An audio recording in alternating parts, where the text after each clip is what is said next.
ತನ್ನ ಕರ್ತೃತ್ವದಿಂದ ಮತ್ತು ತನ್ನ ಮಾತೃ ಹೃದಯದಿಂದ ಒಂದು ಎಕ್ಸೆಪ್ಷನ್ ಕೆಲಸವನ್ನ ಅಹಲ್ಯಾಬಾಯಿ ಅವರು ಮಾಡಿದ್ರು. ಸಾಮಾನ್ಯ ಪರಿಸ್ಥಿತಿಗಿಂತನೂ ಪ್ರವಾಹದ ವಿರುದ್ಧವಾಗಿ ನಿಂತು ಸಾಧನೆ ಮಾಡಿದಂಥ ಮಹಿಳೆ ಅನ್ನೋದು ನಮ್ಮ ಕಣ್ಮುಂದೆ ಬರುತ್ತೆ. ಬೆರಳಿಕೆಯಷ್ಟು ತಾಯಂದಿರು ನೇತೃತ್ವ ಕೊಡುವಂಥ ಪರಿಸ್ಥಿತಿಯಲ್ಲಿ ವೆಸ್ಟರ್ನ್ ವರ್ಲ್ಡಲ್ಲಿ ಇದ್ರು. ರಾಜಕರ್ತೆಯಾಗಿ ಮಹಿಳೆಯ ಶಕ್ತಿಯಾಗಿ ನಮಗೆ ಎದ್ದು ಕಾಣ್ತಾರೆ. ಅವರ ಜೀವನದ ಬದುಕಿನ ಸಂದೇಶ ನಮ್ಮ ಸಮಾಜಕ್ಕೆ ಏನು ಅನ್ನೋದನ್ನ ನಾವು ವಿಶ್ಲೇಷಣೆ ಮಾಡಬೇಕಾಗಿದೆ. ರಾಜ್ಯಭಾರ ನೀಡುವಂತ ಮಹಿಳೆಯಾಗಿ ಮಾತ್ರ ಅಲ್ಲ, ಹತ್ತಿರದಲ್ಲಿದ್ದವರಿಗೂ ಪ್ರೇರಣೆ ಕೊಡ್ತಾ ಇದ್ರು. ಓಂಕಾರೇಶ್ವರಕ್ಕೆ ಹೋಗಿ ವಾಪಸ್ ಬರ್ತಾ ಇರಬೇಕಾದ್ರೆ ಅವರ ಖರ್ಚಿಗೆ ಬೇಕಾದ ಹಣ ಅವ್ರ ಹತ್ರ ಇರಲ್ಲ. ಈ ಲೆಕ್ಕಪತ್ರ ಇಟ್ಕೊಳ್ತಾರಲ್ಲ ಶಾನ್ ಬಾಬರ್ ಅಂತಲ್ಲ, ಅವ್ರ ಹತ್ರ 51 ರೂಪಾಯಿ ಸಾಲ ತಗೊಳ್ತಾರೆ. ತನ್ನ ಸ್ವಂತ ಆದರ್ಶಗಳಿಂದ ಈ ರೀತಿ ನೇತೃತ್ವವನ್ನು ಕೊಟ್ಟಂತವರು ಅಹಲ್ಯಾಬಾಯಿ. ಹಾಗಾಗಿ ಅವರನ್ನ ಜನ ತಾಯಿ ಅಂತ ಕರೆದರು. ಮೊದಲನೇದಾಗಿ ಅಹಲ್ಯಾಬಾಯಿ ಹೋಳ್ಕರ್ ಅವರು ಅವರ ಜನ್ಮ ಮತ್ತು ಅವರು ರಾಜ್ಯಭಾರ ಮಾಡಿದಂಥ ಕಾಲಖಂಡ ಯಾವುದಿದೆ, ಆ ಸಮಯದಲ್ಲಿ ಭಾರತದ ಪರಿಸ್ಥಿತಿ ಮತ್ತು ಜಗತ್ತಿನ ಪರಿಸ್ಥಿತಿ, ಇದರ ಹಿನ್ನೆಲೆಯಲ್ಲಿ ಅದನ್ನು ವಿಶ್ಲೇಷಣೆ ಮಾಡಿದಾಗ ನಮಗೆ ಅದರ ಮಹತ್ವ ಇನ್ನಷ್ಟು ಗಾಢವಾಗಿ ಗೊತ್ತಾಗುತ್ತೆ. ಯಾಕೆಂದರೆ ಭಾರತ ಒಂದು ಸಂಕ್ರಮಣದ ಪರಿಸ್ಥಿತಿಯಲ್ಲಿತ್ತು. ಒಂದು ಕಡೆಯಿಂದ ಮೊಘಲರ ಆಳ್ವಿಕೆಯ ಶಕ್ತಿ ಕಡಿಮೆ ಆಗ್ತಾಯಿತ್ತು. ಮಹಾರಾಷ್ಟ್ರ ಕೇಂದ್ರಿತವಾಗಿ ಪ್ರಾರಂಭ ಆದಂಥ ಛತ್ರಪತಿ ಶಿವಾಜಿ ಮಹಾರಾಜರ ನೇತೃತ್ವದಲ್ಲಿ ರೂಪುಗೊಂಡಂಥ ಮರಾಠ ಅಥವಾ ಹಿಂದವಿ ಸಾಮ್ರಾಜ್ಯದ ವಿಸ್ತಾರ ಆಗ್ತಾಯಿತ್ತು. ಮತ್ತು ಅದೇ ಸಮಯದಲ್ಲಿ ನಮ್ಮ ದೇಶಕ್ಕೆ ಈಸ್ಟ್ ಇಂಡಿಯಾ ಕಂಪನಿ ಮೂಲಕ ಬ್ರಿಟಿಷರ ಪ್ರವೇಶ ಆಗಿ ಅವರು ಕೂಡ ವಿಸ್ತಾರದ ಹಂತದಲ್ಲಿದ್ದರು. ಅಂದರೆ ಒಂದು ರೀತಿಯಲ್ಲಿ ಒಂದು ಸಂಕ್ರಮಣದ ಸ್ಥಿತಿ. 1703ನೇ ಇಸ್ವಿಯಲ್ಲಿ ಔರಂಗಜೇಬರ ಮೃತ್ಯು ಆದ ನಂತರ ಮರಾಠ ಸಾಮ್ರಾಜ್ಯದ ಮಹಾರಾಷ್ಟ್ರದಲ್ಲಿದ್ದಂಥ ಮರಾಠ ಸೇನೆ ದೆಲ್ಲಿವರೆಗೂ ಮುಟ್ಟಿತು. ಮತ್ತು ಮುಂದಿನ ಕೆಲವೇ ವರ್ಷಗಳಲ್ಲಿ ಬಂಗಾಳ, ಕರ್ನಾಟಕವು ಒಳಗೊಂಡಂತೆ ಇಡೀ ದೇಶದಲ್ಲಿ ಆ 700ರ ದಶಕದ ಶತಮಾನದ ಪ್ರಾರಂಭದಲ್ಲಿ ತನ್ನ ಕೇವಲ ವಿಸ್ತಾರ ಮಾತ್ರ ಅಲ್ಲ, ತನ್ನ ಪ್ರಾಬಲ್ಯವನ್ನು ಸ್ಥಾಪನೆ ಮಾಡೋದಕ್ಕೆ ಪ್ರಾರಂಭ ಮಾಡಿತ್ತು. ಅದರ ಒಂದು ಭಾಗವಾಗಿಯೇ ಇಂದೋರ್ ಇದ್ದಿದ್ದು, ಅಥವಾ ಅಹಲ್ಯಾಬಾಯಿ ಹೋಳ್ಕರ್ ಅವರು ಯಾವ ಕೇಂದ್ರವನ್ನು ಇಟ್ಕೊಂಡು ರಾಜ್ಯಭಾರ ಮಾಡ್ತಾಯಿದ್ದು ಅದು ಕೂಡ ಆ ಮರಾಠ ಒಂದು ವಿಸ್ತಾರದ ಒಂದು ಭಾಗವಾಗಿತ್ತು. ಅದರ ಜೊತೆಗೆ ಮೂರನೇ ಪಾಣಿಪತ್ ಯುದ್ಧದ ನಂತರ, ಅಂದರೆ 1761ರ ನಂತರ ಮೊಘಲರ ಪ್ರಾಬಲ್ಯ ಕಡಿಮೆ ಆದಂತೆ ಭಾರತದಲ್ಲಿ ಸ್ವ ಆಧಾರದಲ್ಲೇ ರೂಪುಗೊಂಡಂಥ ಇನ್ನೂ ಕೆಲವು ಶಕ್ತಿಗಳು ಕೂಡ ಮೇಲೆ ಬರ್ತಾಯಿತ್ತು. ಉದಾಹರಣೆಗೆ ಪಂಜಾಬಿನಲ್ಲಿ ಸಿಖ್ ಇರ್ಬೋದು, ಅಥವಾ ಮೊಘಲರ ಪ್ರಾಬಲ್ಯದಿಂದ ಹೊರಬಂದಂಥ ಅವಧ್, ಹೈದರಾಬಾದ್, ಈ ರೀತಿಯ ಕೆಲವು ಸುಲ್ತಾನರಿರ್ಬೋದು. ಅಂದರೆ ಒಂದು ಕಡೆಯಿಂದ ಮರಾಠರ ಪ್ರಾಬಲ್ಯ ಹೆಚ್ಚಾಗಿ ಕಡಿಮೆ ಆಗುವ ಪರಿಸ್ಥಿತಿ, ಇನ್ನೊಂದು ಕಡೆಯಿಂದ ಮೊಘಲರ ಕ್ಷೀಣಿಸ್ತಾ ಇದ್ದಂಥ ಪರಿಸ್ಥಿತಿ, ಮತ್ತೊಂದು ಕಡೆಯಿಂದ ಬ್ರಿಟಿಷರ ಆಗಮನ. ಈ ರೀತಿ ದೇಶದಲ್ಲಿ ಒಂದು ಚರ್ನಿಂಗ್ ಅಂತ ಯಾವ್ದು ಕರೀತಾರೆ, ರಾಜನೈತಿಕವಾಗಿ, ಸಾಮಾಜಿಕವಾಗಿ, ಸೈನಿಕೀಯವಾಗಿ ಒಂದು ಮಂಥನ ನಡೀತಿದ್ದಂಥ ಪರಿಸ್ಥಿತಿಯಲ್ಲಿ ಒಬ್ಬ ಮಹಿಳೆಯಾಗಿ, ಮಹಿಳಾ ಶಕ್ತಿಯಾಗಿ ಮತ್ತು ತನ್ನ ವ್ಯಕ್ತಿಗತ ಜೀವನದಲ್ಲಿ ಅನೇಕ ದುರಂತಗಳನ್ನು ಅನುಭವಿಸಿದ ನಂತರವೂ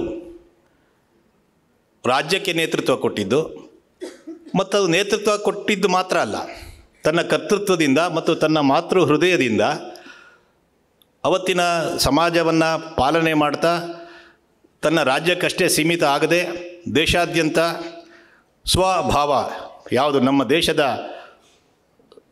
ಸ್ವಂತ ಅಥವಾ ಸ್ವದೇಶಿ ಅಂತ ಯಾವುದು ಹೇಳ್ತಾರೆ, ಆ ಸ್ವಮೌಲ್ಯಕ್ಕೆ ಒತ್ತು ಕೊಟ್ಟು ಶ್ರದ್ಧಾಸ್ಥಾನಗಳನ್ನು ಪುನರ್ನಿರ್ಮಾಣ ಮಾಡಿದ್ದಿರ್ಬೋದು, ಅಥವಾ ಅವತ್ತಿನ ಕಾಲಖಂಡಕ್ಕೆ ಬಹಳ ದೊಡ್ಡದಾದಂಥ ಸುಧಾರಣೆ, ರಿಫಾರ್ಮ್ ಅನ್ನಬಹುದಾದಂಥ ಮಹಿಳೆಯರ ಕುರಿತಾಗಿ ಸಮಾಜದಲ್ಲಿದ್ದಂಥ ಒಂದು ದೃಷ್ಟಿಯನ್ನು ಬದಲಾಯಿಸಿ ತನ್ನ ಸ್ವಂತ ನಿರ್ಣಯಗಳಿಂದ ತನ್ನ ರಾಜ್ಯದಲ್ಲಿದ್ದಂಥ ಮಹಿಳೆಯರಿಗೆ ಸೂಕ್ತ ಸ್ಥಾನಮಾನ ಒದಗಿಸಿಕೊಡುವಂಥ ಪ್ರಯತ್ನ ಮಾಡಿದ್ದು. ಈ ರೀತಿ ನೋಡಿದ್ರೆ ಅನೇಕ ಮುಖಗಳಿಂದ ಭಾರತದ ಅವತ್ತಿನ ಪರಿಸ್ಥಿತಿಯಲ್ಲಿ, ಅಂದರೆ ರಾಜಕೀಯ ಪರಿಸ್ಥಿತಿ ಇರ್ಬೋದು, ಸಾಮಾಜಿಕ ಪರಿಸ್ಥಿತಿ ಇರ್ಬೋದು, ಆರ್ಥಿಕ ಪರಿಸ್ಥಿತಿ ಇರ್ಬೋದು, ಉದ್ಯಮಶೀಲತೆ ಇರ್ಬೋದು, ಈ ಎಲ್ಲ ದೃಷ್ಟಿಯಿಂದ ನೋಡಿದ್ರು ಕೂಡ ಒಂದು ಎಕ್ಸೆಪ್ಷನ್ ಅಂತ ಏನೇನು ಹೇಳ್ಬೋದು. ಆ ರೀತಿಯ ಕೆಲಸವನ್ನು ಅಹಲ್ಯಾಬಾಯಿ ಅವರು ಮಾಡಿದರು. ಮತ್ತು ಜಗತ್ತಿನ ಪರಿಸ್ಥಿತಿ ನೋಡಿದ್ರೂ ಕೂಡ ಕಾಂಟ್ರಾಸ್ಟ್ ಎದ್ದು ಕಾಣುತ್ತೆ. ಹೇಗೆ ಈಕೆ ಸಾಮಾನ್ಯ ಪರಿಸ್ಥಿತಿಗಿಂತನೂ ಒಂದು ರೀತಿ ಪ್ರವಾಹದ ವಿರುದ್ಧವಾಗಿ ನಿಂತು ಸಾಧನೆ ಮಾಡಿದಂಥ ಮಹಿಳೆ ಅನ್ನೋದು ನಮ್ಮ ಕಣ್ಮುಂದೆ ಬರುತ್ತೆ ಆ ಕ್ಯಾನ್ವಾಸಲ್ಲಿ ನಾವು ನೋಡಿದ್ರೆ. ಇವತ್ತು ಮಹಿಳಾ ಸಬಲೀಕರಣ ಅಥವಾ ಸ್ತ್ರೀ ಸ್ವಾತಂತ್ರ್ಯ ಈ ರೀತಿ ಅನೇಕ ನಿಜವಾಗಿಯೂ ಅಗತ್ಯವಾಗಿದ್ದು ಕೆಲವು ಬಾರಿ ಕೇವಲ ಚರ್ಚೆಯ ಮಾತ್ರಕ್ಕೆ ನಿಲ್ಲುವಂಥ ಪರಿಸ್ಥಿತಿಯನ್ನು ನಾವು ನೋಡ್ತಾ ಇದ್ದೀವಿ. ಅದರಲ್ಲಿ ಹೆಚ್ಚಿನ ವಿಚಾರಗಳು ಅದು ಪಾಶ್ಚಾತ್ಯ ಜಗತ್ತಿನಿಂದ ಹುಟ್ಟೋದು, ವೆಸ್ಟರ್ನ್ ವರ್ಲ್ಡಿಂದ.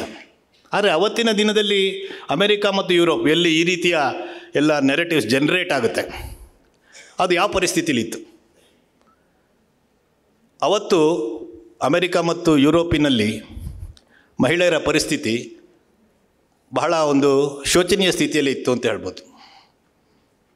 ನಿಜ, ಭಾರತದಲ್ಲೂ ನಮ್ಮಲ್ಲೂ ಕೂಡ ತಾಯಂದರ ಸ್ಥಿತಿ ತುಂಬ ಉತ್ತಮ ಮಟ್ಟದಲ್ಲಿ ಎಲ್ಲ ಹಂತಗಳಲ್ಲೂ ಇರಲಿಲ್ಲ. ಆದರೆ ತುಲನಾತ್ಮಕವಾಗಿ ನೋಡಿದ್ರು, ಕಂಪ್ಯಾರಿಟಿವ್ ಆಗಿ ನೋಡಿದ್ರು ಕೂಡ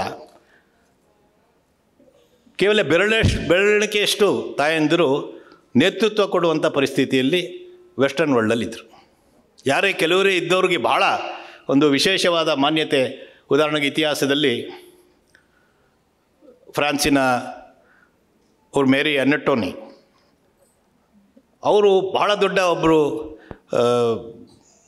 ರಾಣಿ ಅಂತ ಪರಿಗಣನೆ ಮಾಡ್ತಾರೆ. ಅಥವಾ ರಷ್ಯಾದಲ್ಲಿ ಕ್ಯಾಥರಿನ್ ದಿ ಗ್ರೇಟ್. ಆದರೆ ನೀವು ಅವರ ಜೀವನವನ್ನು ನೋಡಿದ್ರೆ ರಾಣಿ ಅಹಲ್ಯಾಬಾಯಿಯ ಜೀವನದ ಅಥವಾ ಅವರು ಮಾಡಿದಂಥ ಸುಧಾರಣೆಗಳು, ಅವರು ಕೊಟ್ಟಂಥ ನೇತೃತ್ವ, ಅವರು ರಾಜಕರ್ತರಾಗಿ ನಿರ್ವಹಣೆ ಮಾಡಿದಂಥ ರೀತಿ, ಇದಕ್ಕೆ ಹೋಲಿಕೆ ಮಾಡಿದ್ರೆ ಹತ್ತಿರನೂ ಬರೋದಿಲ್ಲ. ಆದರೂ ಅವರೇ ಗ್ರೇಟ್ ಆಗಿದ್ರು, ಯಾಕೆಂದರೆ ಆ ಪರಿಸ್ಥಿತಿ ಇತ್ತು. ಅಥವಾ ಮಹಿಳಾ ಹಕ್ಕುಗಳ ಕುರಿತಾಗಿ ಕೂಡ ವೆಲ್ಸ್ಟೋನ್ ಕ್ರಾಫ್ಟ್ ಅಂತಕ್ಕಂಥ ಒಬ್ಬರು ಮಹಿಳೆ 1792 ಇಸ್ವಿಯಲ್ಲಿ ಬರೆದಂಥ a vindication to the rights of women, ಅದು ಭಾಳ ದೊಡ್ಡ ಚರ್ಚೆಯ ವಿಷಯ ಆಯಿತು. ಅದರೊಳಗೆ ಸಾಮಾನ್ಯ ಸಂಗತಿಗಳಿರೋದು. ಇವತ್ತು ನಾವು ಭಾರತದಲ್ಲಿ ಅಥವಾ ಆ ದಿನಗಳಲ್ಲಿ ಭಾರತದಲ್ಲೂ ನಿಜ, ನಾನಾಗಲೇ ಹೇಳಿದಂತೆ ಮತ್ತೆ ಹೇಳ್ತೀನಿ, ಭಾರತದಲ್ಲಿ ಎಲ್ಲ ಸ್ಥಿತಿ ಚೆನ್ನಾಗಿರಲಿಲ್ಲ ಮಹಿಳೆಯರ ಸ್ಥಿತಿಯು. ಆದರೆ ಸಾಮಾನ್ಯ ಮನೆಗಳಲ್ಲಿ ಸಮಾಜದಲ್ಲಿ ಯಾವ ಸ್ಥಿತಿ ಇತ್ತು ಅದನ್ನು ಹೋಲಿಸಿದ್ರೆ ಆ ಪುಸ್ತಕದ ಮತ್ತು ಆ ಚರ್ಚೆಯಾದಂಥ ರೀತಿ ಆ ಸಂದರ್ಭದಲ್ಲಿ ನೋಡಿದ್ರೆ ನಾವು ಸಾಕಷ್ಟು ಮುಂದೆ ಇದ್ವಿ. ಇದೆಲ್ಲದರ ನಡುವೆಯೂ ಕೂಡ ಅಂದರೆ ಯಾವುದು ಇವತ್ತು ವೆಸ್ಟ್ ಅಂತ ಕರೆಯಲ್ಪಡುತ್ತೆ, ಅಮೆರಿಕ ಮತ್ತು ಯುರೋಪಿನ ದೇಶಗಳ ಒಂದು ವಿಚಾರ ಇವತ್ತು ನಮ್ಮ ಮೇಲೆ ಏನು ದಾಂಗುಡಿ ಇಡ್ತಾ ಇದೆ, ಆ ದಿನಗಳಲ್ಲಿ ಅದಕ್ಕೂ ಹೋಲಿಕೆ ಮಾಡಿದ್ರು ಕೂಡ ಲೋಕಮಾತಾ ಅಹಲ್ಯಾಬಾಯಿಯವರು ಒಂದು ರಾಜಕರ್ತೆಯಾಗಿ ಒಂದು ರಾಜ್ಯ ಮಾಡುವಂಥ ನೇತೃತ್ವ ಕೊಡುವಂಥ ಒಬ್ಬ ಮಹಿಳೆಯ ಶಕ್ತಿಯಾಗಿ ನಮಗೆ ಎದ್ದು ಕಾಣ್ತಾರೆ. ಆ ಹಿನ್ನೆಲೆಯಲ್ಲಿ ನೋಡಿ ಅವರ ಜೀವನದ ಬದುಕಿನ ಸಂದೇಶ ಇವತ್ತಿನ ನಮ್ಮ ವರ್ತಮಾನದ ಪರಿಸ್ಥಿತಿಯಲ್ಲಿ ನಮ್ಮ ಸಮಾಜಕ್ಕೆ ಏನು ಅನ್ನೋದನ್ನು ನಾವು ವಿಶ್ಲೇಷಣೆ ಮಾಡಬೇಕಾಗಿದೆ. ಬಹಳಷ್ಟು ಬಾರಿ ಅಹಲ್ಯಾಬಾಯಿ ಹೋಳ್ಕರ್ ಅವರ ತ್ರಿಶತಾಬ್ದಿ ಆಚರಣೆ ಇರ್ಬೋದು ಅಥವಾ ವಿಚಾರ ಇರ್ಬೋದು, ಅದು ಮಹಿಳೆಯರ ಕಾರ್ಯಕ್ರಮ ಅಂತ ಅಂದ್ಕೊಂಡು ಬಿಡುವಂಥ ಒಂದು ಪರಿಸ್ಥಿತಿ ಇದೆ. ಆದರೆ ನಿಜವಾಗಿಯೂ ಆ ರೀತಿ ಅಲ್ಲ. ಸಮಾಜಕ್ಕೆ, ದೇಶಕ್ಕೆ ನಾನಾಗಲೇ ಹೇಳಿದಂತೆ ಅನೇಕ ಮುಖಗಳಿದೆ. ಅದರೊಳಗೆ ಈ 3 ವಿಷಯಗಳಲ್ಲಿ ಅವರ ಮಾತೃತ್ವದ ಗುಣ, ಅವರು ತೋರಿಸಿದಂಥ ಕರ್ತೃತ್ವದ ಒಂದು ಶಕ್ತಿ, ಅವರು ನೀಡಿದಂಥ ಒಂದು ನೇತೃತ್ವದ ಒಂದು ಮುಖ, ಇವತ್ತು ಎಲ್ಲ ರೀತಿಯಿಂದ ಇಡೀ ಸಮಾಜಕ್ಕೆ ಅಗತ್ಯ ಆಗಿರ್ತಕ್ಕಂಥ ಗುಣಗಳು ಅಂತ ನಾವು ನೋಡಬೇಕು. ಉದಾಹರಣೆಗೆ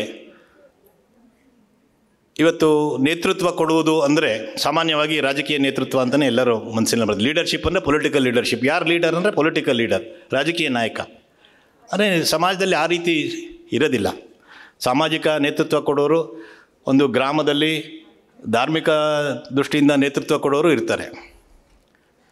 ಆದರೆ ನೇತೃತ್ವ ಅನ್ನುವ ಇವತ್ತಿನ ಒಂದು ಡೆಫಿನೇಷನ್, ವಿವರಣೆ ಏನು ಅಂದರೆ ಎದ್ದು ಕಾಣೋದು ಮತ್ತು ವೇದಿಕೆಯಲ್ಲಿ ಕಾಣುವುದು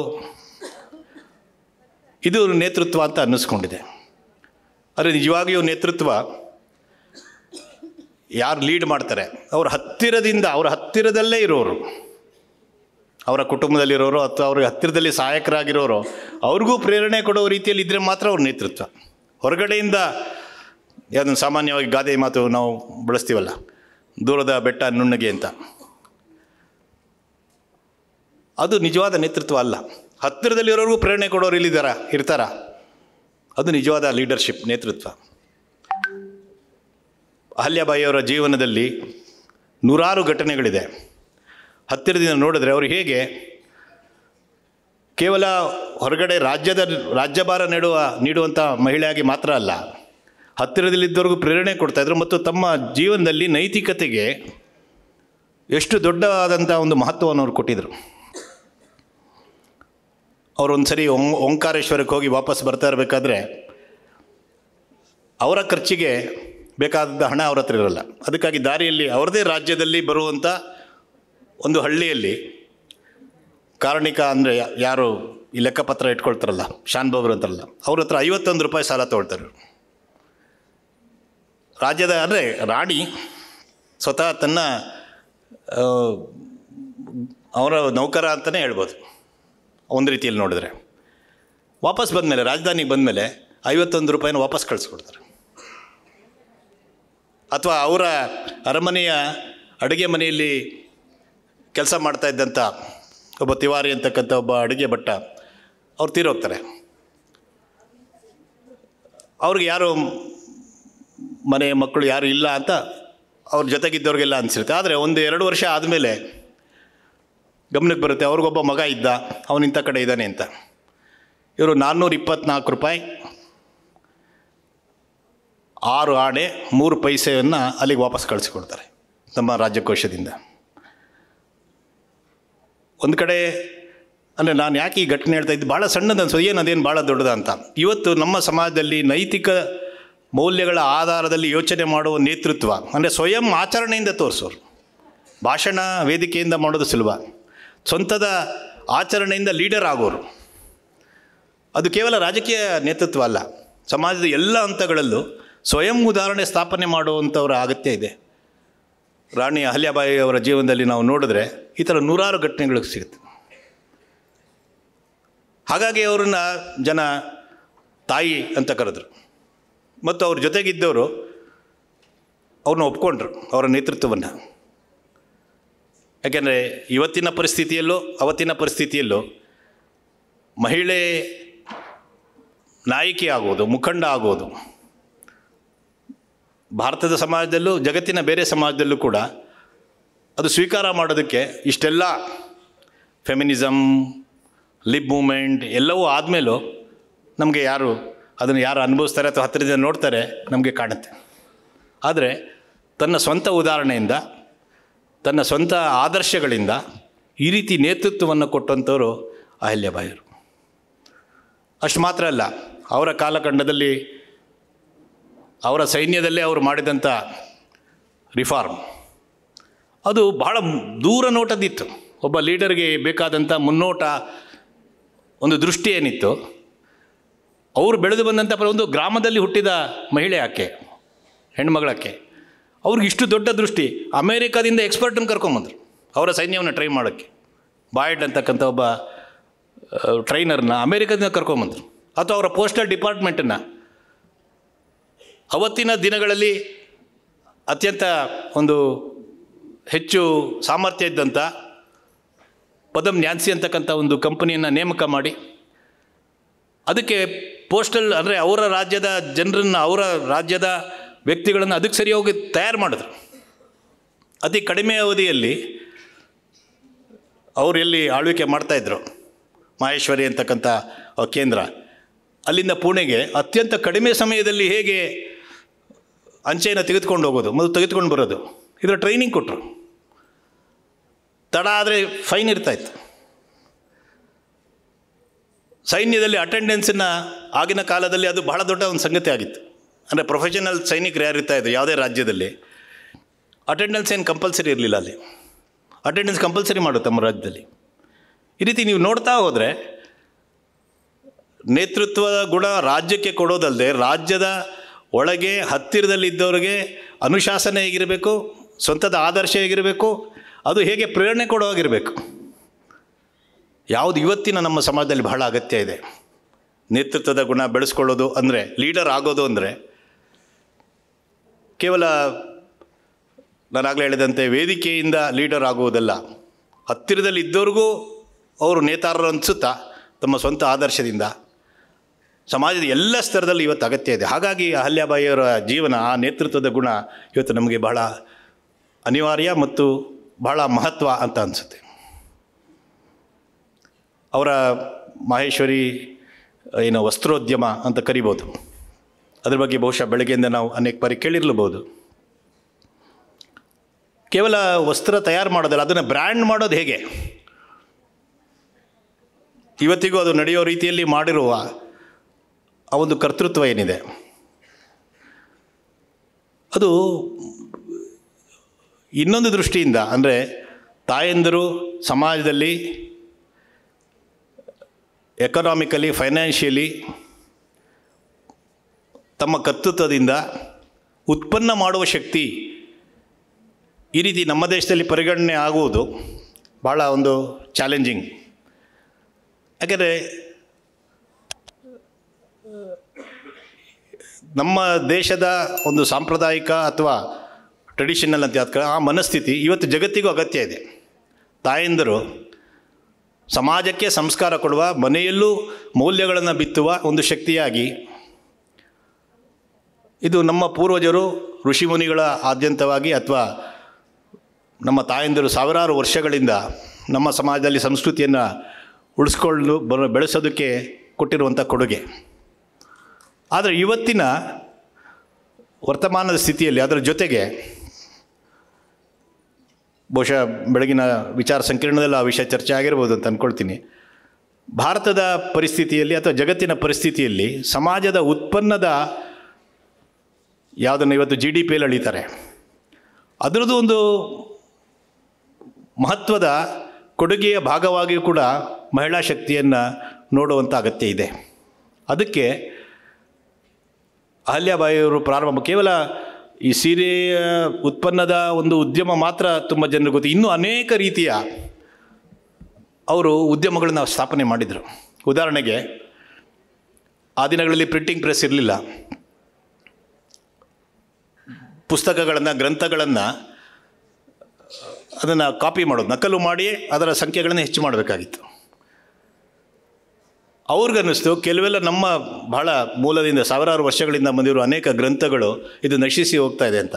ಅದು ಯಾರ ಹತ್ರ ಇತ್ತು ಅಂಥವ್ರನ್ನೆಲ್ಲ ಹುಡುಕಿ, ಸಾಮಾನ್ಯವಾಗಿ ಧಾರ್ಮಿಕ ವಿಷಯಗಳಿಗೆ ಸಂಬಂಧಪಟ್ಟಿದ್ದರೆ ಅದು ವೈದಿಕರು ಅಂತ ಯಾರು ಕರೀತಾರೆ ಅವ್ರ ಹತ್ರ ಇರುತ್ತೆ, ಅಥವಾ ಪುರಾಣಗಳನ್ನು ಅಧ್ಯಯನ ಮಾಡೋರ ಹತ್ರ ಇರುತ್ತೆ ಗ್ರಂಥ, ಅಥವಾ ಸುಬೇದಾರರ ಹತ್ರ ಇರುತ್ತೆ, ಅಥವಾ ಈ ರಾಜವಾಡೆಗಳು ಅಲ್ಲಿರುತ್ತೆ. ಅಲ್ಲೆಲ್ಲದಿಂದನೂ ತೆಗೆದುಕೊಂಡು ಬಂದು ಅದನ್ನು ನಕಲು ಮಾಡುವಂಥ ಅಂದರೆ ಪ್ರಿಂಟ್ ಮಾಡುವಂಥ ಒಂದು ಉದ್ಯಮವನ್ನು ಸ್ಥಾಪನೆ ಮಾಡಿದ್ರು. ಅದರೊಳಗೆ ಅನೇಕ ತಾಯಂದಿರಿಗೂ ಆ ಕೆಲಸ ಕೊಟ್ಟಿದ್ರು. ಅಂದರೆ ಆಗ ಅಕ್ಷರಸ್ಥರು ಮಾಡಿ ತಾಯಂದಿರು ಆ ಕೆಲಸವನ್ನು ಮಾಡುವಂತೆ ಟ್ರೈನ್ ಮಾಡಿದ್ರು.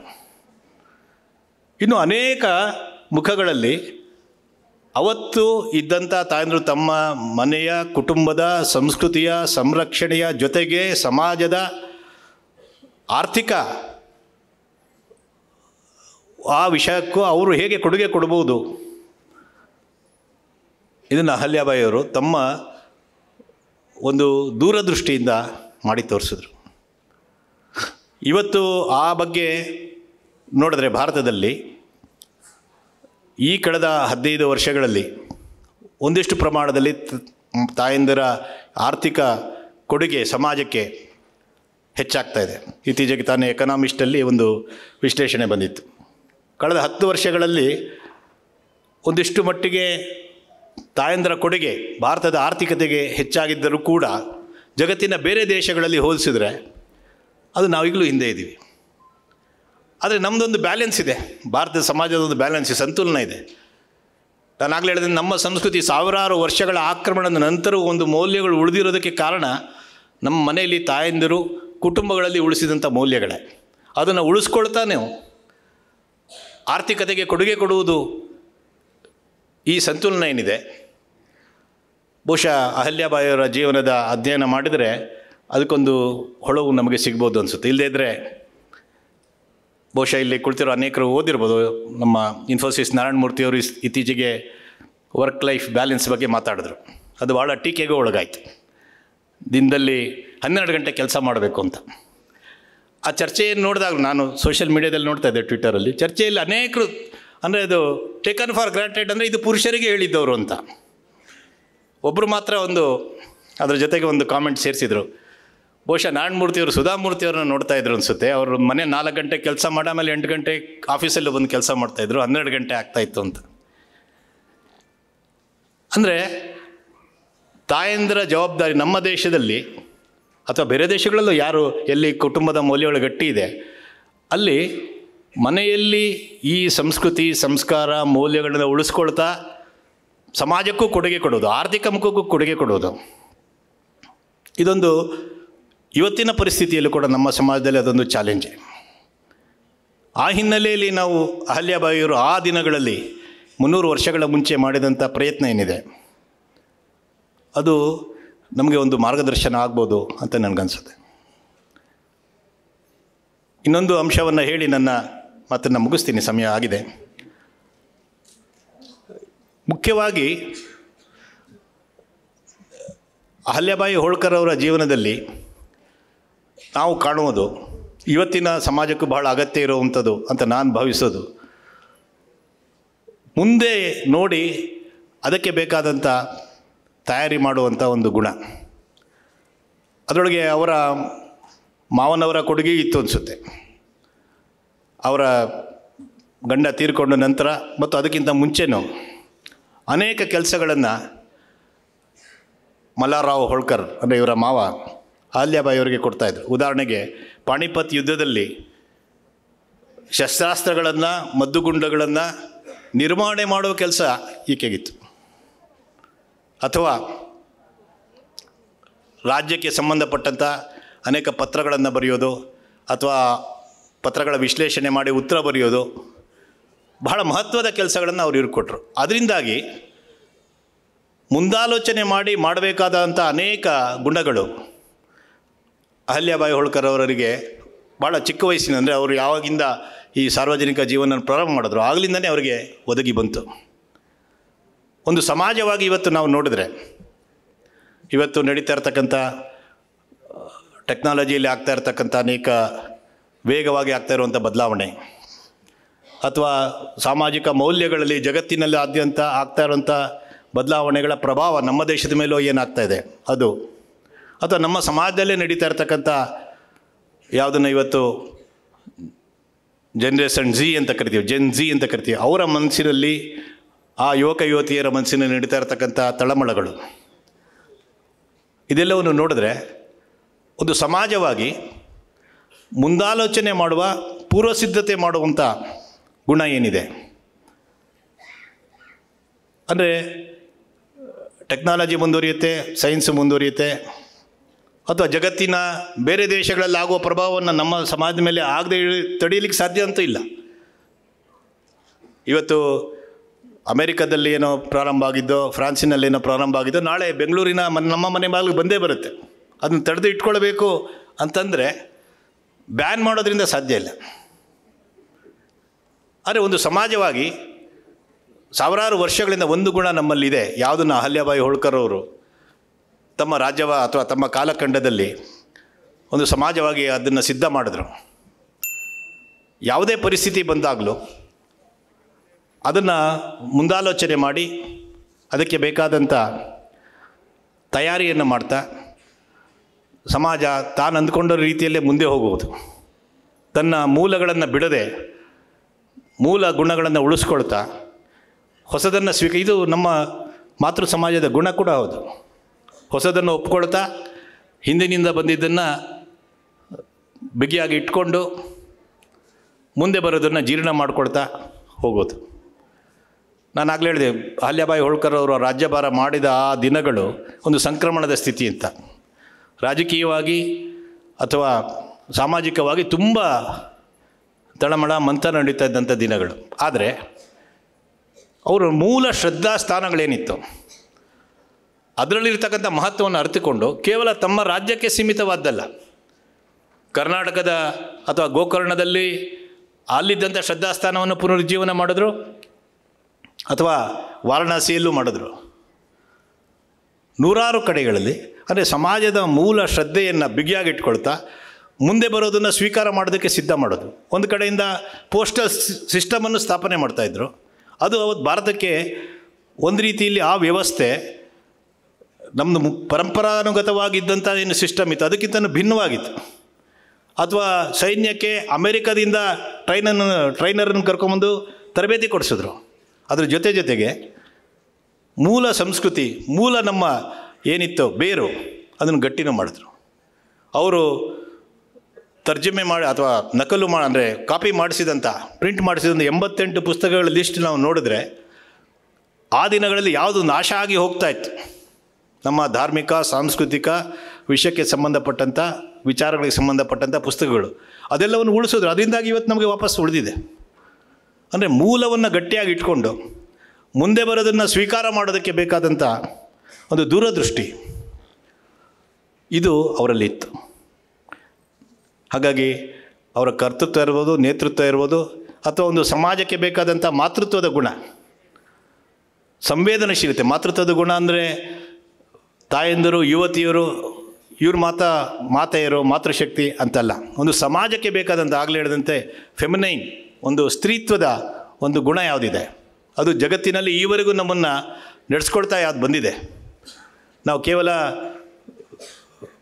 ಒಂದು ಮಾನವ ಶರೀರವನ್ನು ಮಾತ್ರವಲ್ಲ, ನೀರನ್ನು, ಸೃಷ್ಟಿಯನ್ನು, ಭೂಮಿಯನ್ನು ಎಲ್ಲವನ್ನೂ ತಾಯಿಯಂತೆ ನೋಡಿದವರು. ಆ ತಾಯಿಗಿರುವ ಸಂವೇದನಶೀಲತೆ ಇವತ್ತು ನಮ್ಮ ಸಮಾಜದಲ್ಲಿ ನಡೀತಾ ಇರ್ತಕ್ಕಂಥ ಒಂದು ಸಾಮಾಜಿಕ ತಳಮಳವನ್ನು ಸರಿಯಾದ ರೀತಿಯಲ್ಲಿ ಗ್ರಹಿಸಿಕೊಂಡು ಮುಂದೆ ನಡೆದುಕೊಂಡು ಹೋಗೋದಕ್ಕೆ ಬೇಕಾದಂಥ ವಾತ್ಸಲ್ಯವನ್ನು ಕೊಡುವಂಥ ಒಂದು ಗುಣ ಅದು. ಇವತ್ತಿಗೂ ನಮ್ಮ ದೇಶದಲ್ಲಿ ಸಾವಿರಾರು ಹಳ್ಳಿಗಳಲ್ಲಿ ಒಂದೇ ಮೂಲದಿಂದ ಎಲ್ಲ ಜಾತಿಯವರು ನೀರು ಕೊಡುವ ಸ್ಥಿತಿಯಲ್ಲಿಲ್ಲ, ನೀರು ಕುಡಿಯುವ ಸ್ಥಿತಿಯಲ್ಲಿಲ್ಲ. ಎಲ್ಲ ದೇವಸ್ಥಾನಗಳಿಗೂ ಎಲ್ಲರಿಗೂ ಪ್ರವೇಶ ಇಲ್ಲ. ಕೊನೆಗೆ ಸ್ಮಶಾನದಲ್ಲೂ ಕೂಡ ಅಂತ್ಯಕ್ರಿಯೆ ಮಾಡೋದಕ್ಕೂ ಒಂದೇ ಸ್ಮಶಾನದಲ್ಲಿ ಎಲ್ಲ ಜಾತಿಯವ್ರಿಗೂ ಅವಕಾಶ ಇಲ್ಲ. ಯಾವ ತಾಯಿ ತನ್ನ ಮಕ್ಕಳಿಗೆ ಭೇದ ಮಾಡಬಲ್ಲು? ನಮ್ಮ ಮಾತೃ ಸಮಾಜ ಈ ಪರಿಸ್ಥಿತಿಯನ್ನು ಮೀರೋದಕ್ಕೆ ಇವತ್ತಿಗೂ ಸಾಧ್ಯ ಆಗಿಲ್ಲ. ಇವತ್ತಿಗೂ ಅನೇಕ ಹಳ್ಳಿಗಳಲ್ಲಿ, ಹೋಟೆಲಲ್ಲಿ ಕೆಲವು ನಿಶ್ಚಿತ ಜಾತಿಯವರಿಗೆ ಒಳಗಡೆ ಪ್ರವೇಶ ಇಲ್ಲ, ಅಥವಾ ಬೇರೆಯವರೆಲ್ಲರಿಗೂ ಕಪ್ಪಿನಲ್ಲಿ ಟೀ ಕೊಟ್ಟರೆ ಅವರಿಗೆ ಪ್ಲಾಸ್ಟಿಕ್ ಲೋಟದಲ್ಲಿ ಕೊಡುವ ಪರಿಸ್ಥಿತಿ ಇದೆ. ಅಂದರೆ ಅಸ್ಪೃಶ್ಯತೆ, ಭೇದಭಾವ, ಮೇಲು ಕೀಳು ಇವತ್ತಿಗೂ ನಮ್ಮ ಸಮಾಜದಲ್ಲಿದೆ. ಸ್ವಾತಂತ್ರ್ಯ ಬಂದು 75 ವರ್ಷ ಆದ ನಂತರವೂ. ಯಾಕೆಂದರೆ ಆ ಮಾತೃತ್ವದ ಗುಣ ಸಮಾಜಕ್ಕೆ ಆದಿರ್ಬೋದು. ಸಮಾಜ ಅಂದರೆ ನಾವೇ. ಆ ವಾತ್ಸಲ್ಯದ ಗುಣ ಈ ಸಮಾಜದಲ್ಲಿರೋ ಎಲ್ಲರೂ ನಮ್ಮವರೇ, ನಮ್ಮ ಬಂಧು ಭಗಿನಿಯರೇ, ನಮ್ಮ ಅಣ್ಣ ತಮ್ಮಂದಿರೇ ಅನ್ನುವಂಥ ಒಂದು ದೃಷ್ಟಿ ಏನಿದೆ ಅದನ್ನು ನಾವೆಲ್ಲೋ ಕಳ್ಕೊಂಡಿದ್ದೀವಿ. ಇನ್ನೇನೇನೋ ಕಾರಣಗಳನ್ನು ಹುಡುಕಿಕೊಂಡು ಈ ಭೇದ ಭಾವವನ್ನು, ಅಸ್ಪೃಶ್ಯತೆಯನ್ನು ಇವತ್ತಿಗೂ ಆಚರಣೆ ಮಾಡ್ಕೊಳ್ತಾ ಬರ್ತಾಯಿದ್ದೀವಿ. ಅಧರ್ಮವನ್ನೇ ಧರ್ಮ ಅಂತ ಅಂದ್ಕೊಂಡಿದ್ದೀವಿ. ಅಹಲ್ಯಾಬಾಯಿ ಹೋಳ್ಕರ್ ಅವರ ಜೀವನದಲ್ಲಿ ಈ ಮಾತೃತ್ವದ ಗುಣ, ಸಂವೇದನಶೀಲತೆ ಏನಿದೆ, ಬಹುಶಃ ಇವತ್ತು ಈ ಒಂದು ದೊಡ್ಡ ಸಮಸ್ಯೆಗೆ ಪರಿಹಾರವನ್ನು ತೋರಿಸುವಂಥ ಒಂದು ಶಕ್ತಿಯನ್ನು ಹೊಂದಿದೆ.